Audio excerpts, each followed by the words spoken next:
Hello and welcome to today's Meet the Charity. My name is Laura Augustine and I'm the Volunteer Support Officer in the Rochdale team for Action Together. Today we're joined by Donna Livesey, the Director for Health, Community and Wellbeing for Your Trust Rochdale, formerly Link for Life. Hi Donna. Hi. Okay. Yes, thank you. Good. So Donna's joined us today to talk about the work Your Trust do and how you can be involved either as a volunteer but also as a service user as well. So we'll get straight into it. So Donna, could you tell me a little bit about Your Trust, the work you do and the people you support?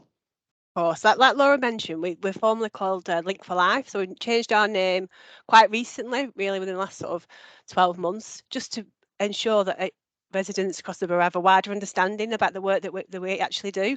We are a charity. We're one of the largest charities probably in the borough, and as a charity, we have responsibility to work with residents around improving their health and well-being. So as an organisation, just to outline some of the work that we actually undertake, we're responsible for operating some of the buildings in the borough, which people probably will recognise. So Rochdale Leisure Centre, Haywood Sports Village, Middleton Arena and Littleborough Sports Centre, which people may well have been to for swimming or to play badminton, for example, or to go to our gyms. But we also operate Hollingworth Lake Water Activity Centre, and we're also responsible for Hollingworth Lake Country Park. So they're two different areas of the business that not everybody's aware of, within the borough. And I'll go into a little bit more detail about what each area does. But we also operate Touchstones Museum and also local studies. So as an organisation, we do all sorts across the borough, and there's some real opportunities for residents to engage in the activities that we do, either from a voluntary perspective or from being a participant. So as Laura mentioned, I'm the Director for Health, Communities and Wellness, and within my team we operate lots and lots of activities for individuals to take part in, and lots of activities that can improve your health, well-being and both physically and mentally really. We do lots of activities for children and young people. We run two sort of tenders within the borough for children and young people's mental health and well-being.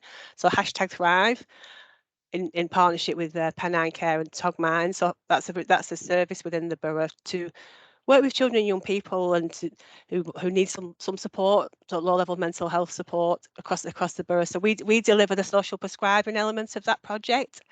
So from there, we work with young people. We put a little action plan together, and we work with that young person and to outline what they'd like to engage in. So it might well be that they might want to do a drama class, or they might want to do some arts activities, or they may well want to get involved in some sessions at our centres. So they might want to go swimming or play multi-sports, or they might want to engage in the vast majority of other organisations that there are that make Rochdale such a unique place to work in.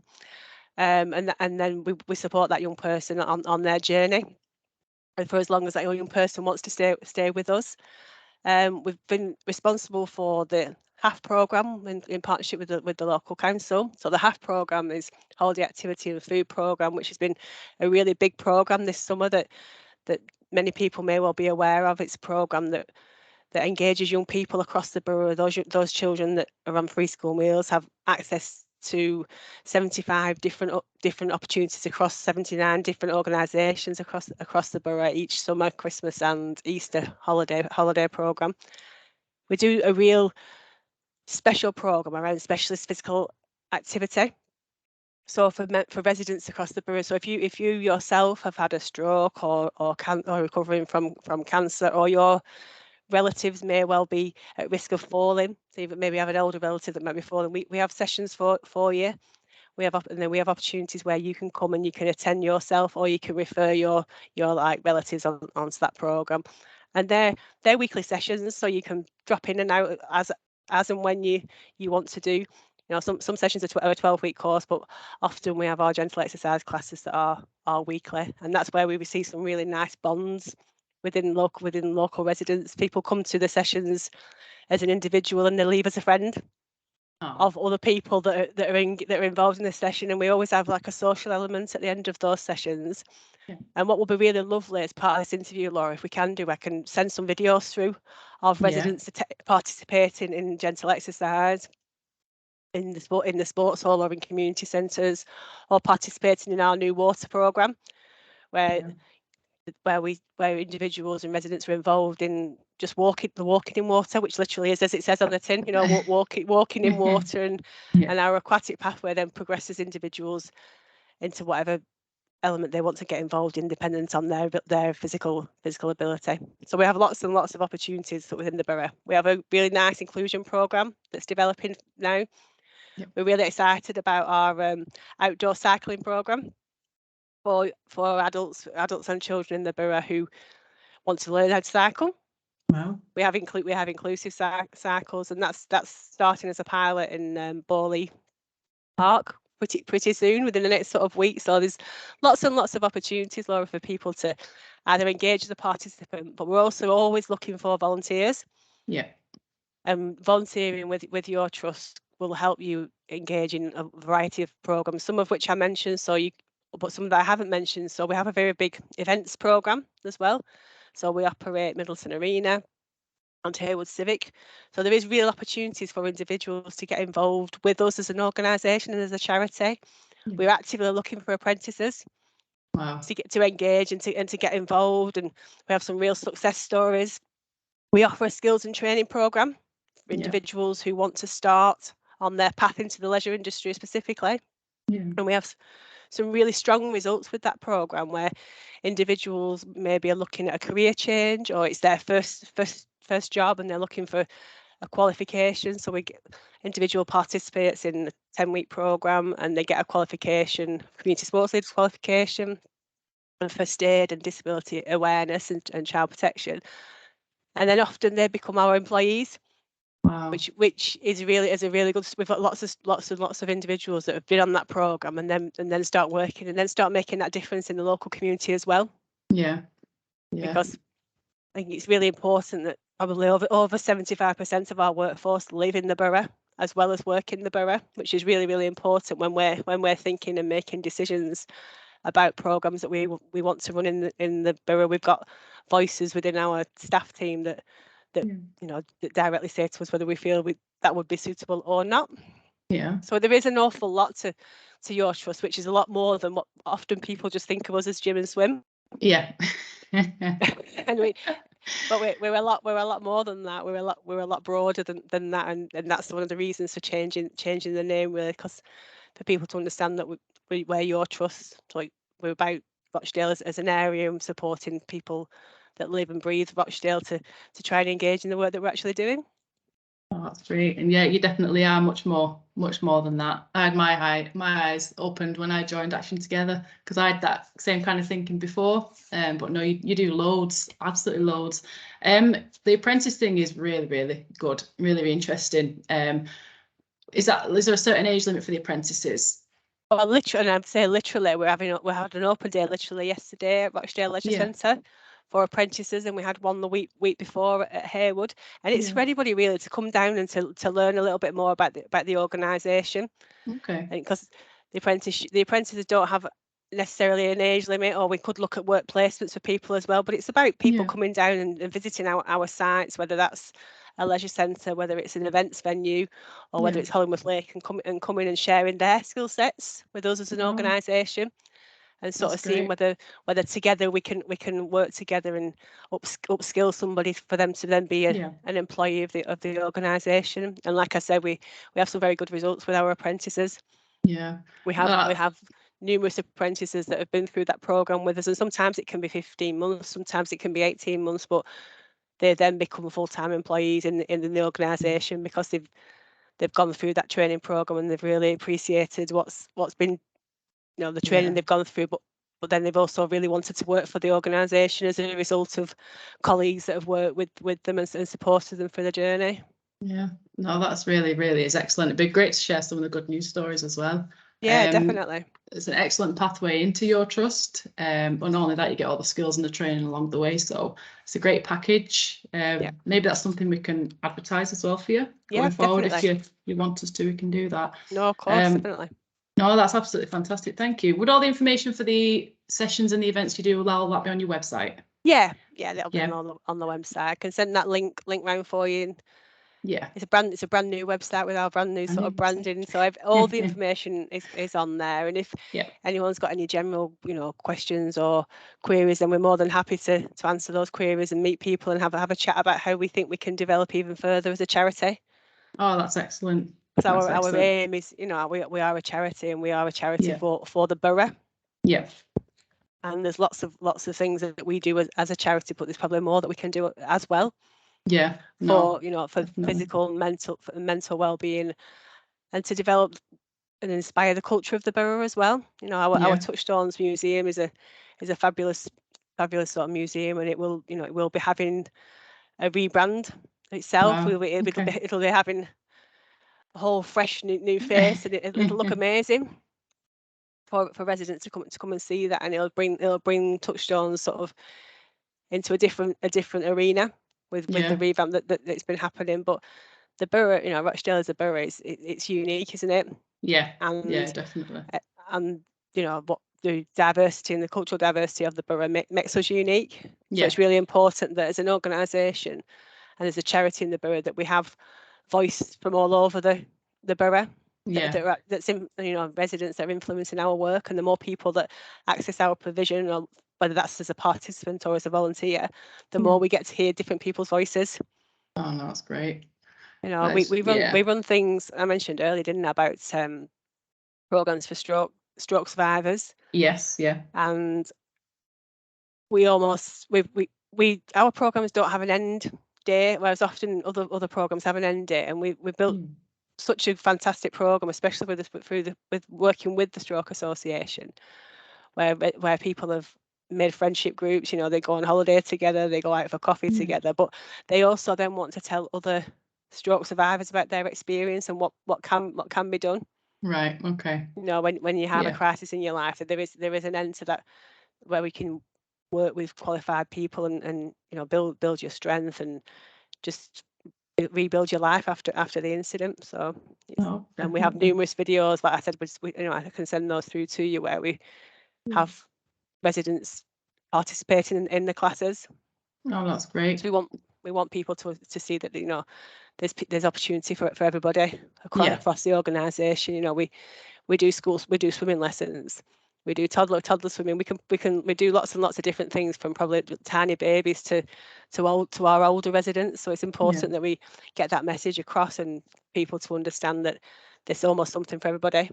Yeah, it definitely is. My son, he's 10, and because throughout COVID, year 4 the school classes usually go swimming, but they missed out a lot because obviously half of the year they didn't get a chance to go. So your trust offered a week of free swimming lessons in August. So he went to the August one. He can now swim 25 meters, by the way. Yeah. So he's really, it really has been good for him, and seeing the other children there as well. It benefits not only the health, but the sort of well-being of them as well. So it's a life skill, isn't it? And like you said, the COVID pandemic has created like a group of young people that potentially haven't been able to access swimming lessons. So we're working very, very, very, very hard now, sort of in school time, but also in holiday times, to ensure that the young people of the borough have gained that life skill that through no fault of their own they've not been able to, because we were closed. We were in a global pandemic and we were closed, but we are, like you said, working really, really hard to make sure young people have that opportunity. And one of the things really with your trust is our staff members. Yeah, they're absolutely phenomenal. The qualifications that our staff team have, and the experience and knowledge within their sort of field of expertise is outstanding. And without sort of the staff we have, we wouldn't be able to deliver what we do deliver across the organisation. Yeah. Oh, that's really good. It's really good to hear. And having a tight knit sort of staff group, but then obviously giving the chance for volunteers to come in as well and be a part of that is really, really great. So you mentioned before, obviously you're Rochdale Borough based. You have Rochdale, Middleton, Littleborough, Haywood sports centres, but obviously Touchstones and Hollingwood Lake as well. That's great. Do you have any current volunteer opportunities you could give an example of at the moment that you're looking for volunteers for? Just pick any. We're looking for volunteers across the board, to be honest with you. So if anyone's got any sort of thing they want to build, whether people want to build CVs to start their sort of volunteer journey, we're absolutely up for that. or if people are looking at like a change of career, then absolutely we're happy to sort of provide opportunities and have conversations with people to just explain what the industry is about. You know, and because we are that cultural trust, we have that breadth of offer really. We're also sort of engaged in sort of the Kickstart programme that the local authority have been running over the last sort of 12 months. So we have a number of individuals that have taken up the opportunity to come and work with us and gain that experience, to then sort of look at furthering their career with us as an organisation. Or if that's not an option, then we really want to upskill local residents and really try and make that difference really. So we are looking for volunteer opportunities within our community development sort of side of the business, within our sports side, all across the business. We have opportunities for people regardless of their age. You know, we have volunteers that support our older adults program. You know, so we potentially now have like adults that are sort of 60 to 70-year-olds themselves supporting your 80+ residents in the borough on gentle exercise programs. We have younger individuals who've taken part in our skills and training program, volunteering their time back. So we have a nice, and because, like I mentioned earlier, because of the breadth of the charity, the experiences are vast. So sometimes people come into the organisation and maybe they want some experience of leisure in the gyms, because that's what we're known most, like you said, Laura, yourself, most people know us as gym and swim. But when they come into the organisation and understand the breadth of opportunity, the volunteer opportunities are even larger. Wow.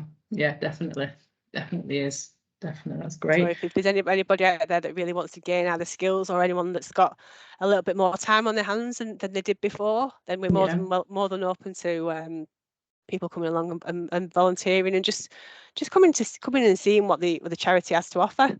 That's fantastic. We also want to see work with volunteers to understand what else we could deliver as an organisation. That's really important. Looking at the value of volunteers, and I'm an active volunteer myself, so I see the value of volunteering on a personal basis. So I'm on sort of 3 or 4 different boards at director level, so I really do see the value of volunteering and how important it is to sort of make that difference to your local community. That's excellent. I started myself as a volunteer for Action Together 2 and a bit years ago. So I really wanted to get into volunteering then. I was lucky enough obviously to be employed by Action Together, so kind of the same sort of pathway. But I'd never say no to more volunteering. It's just the time at the moment, having the time to look. In the summer holidays is not a good time for me. No. But definitely. I think it's rewarding. It's rewarding as an individual to be a volunteer. So my personal volunteering is in a variety of sort of different areas. So I'm the chair of the board of Burnley Leisure, which is again a leisure trust within Burnley. I'm the chair of the Burnley Tennis Club, so a voluntary sports club. I'm on the board of Lancashire Women. Right. As a trustee. So I've got lots of insight in my own personal volunteering, and I really see the value of volunteering and the difference it can make to you as an individual. Definitely. And to the wider community. So I've sort of been volunteering myself since the age of probably about 13. Wow. Okay. And you probably, once you start, you don't stop, do you? No. You don't. It builds you as a person, and it enables you to share your values with others, and to make that difference.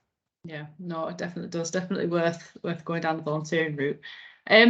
If a volunteer wanted to express an interest in obviously joining your trust in some way, how would they go about doing that?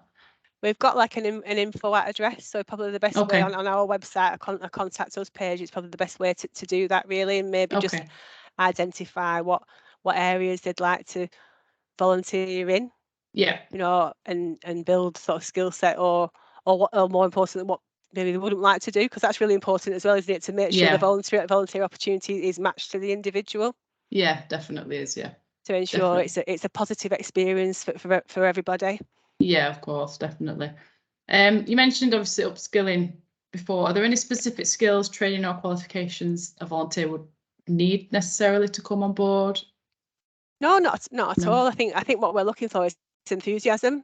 Yes. And I want to sort of make that difference. And also we've just started on a journey around equality and diversity Right. within the organisation, and I think it's really important because, like I mentioned earlier, Rochdale as a borough, the USP is the people. Yeah.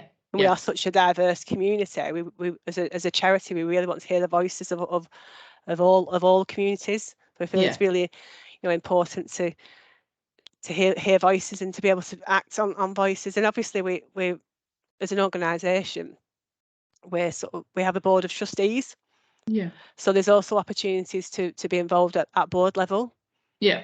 Yeah. And that depends on people's personal sort of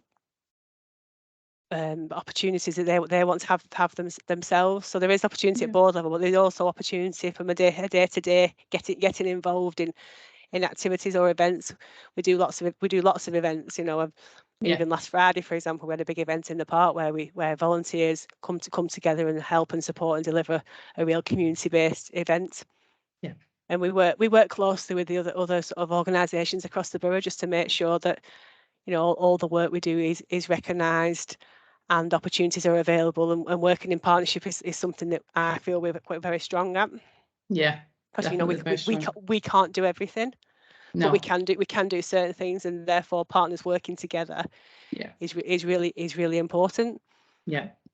Sharing that skill set is the most important thing we can do to enable our borough thrives. Definitely agree.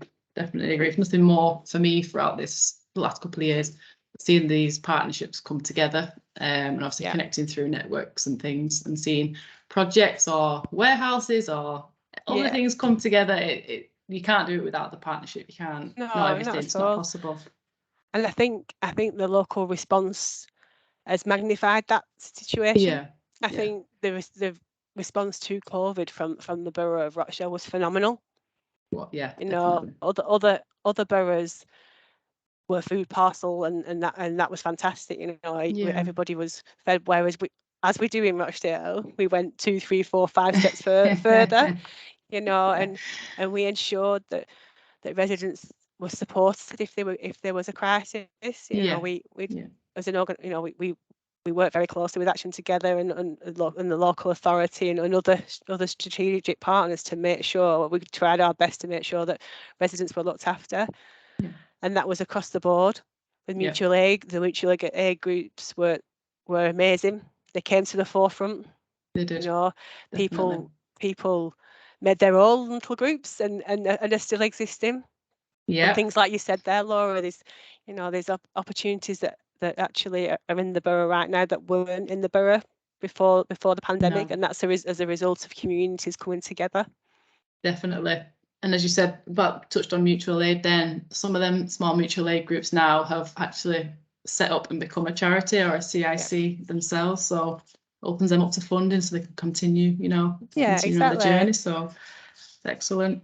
And often the smaller mutual aid groups have really the ear of the community, because they really are sort of some of the mutual aid groups we found are at street level. They really understand the needs and wants of local residents.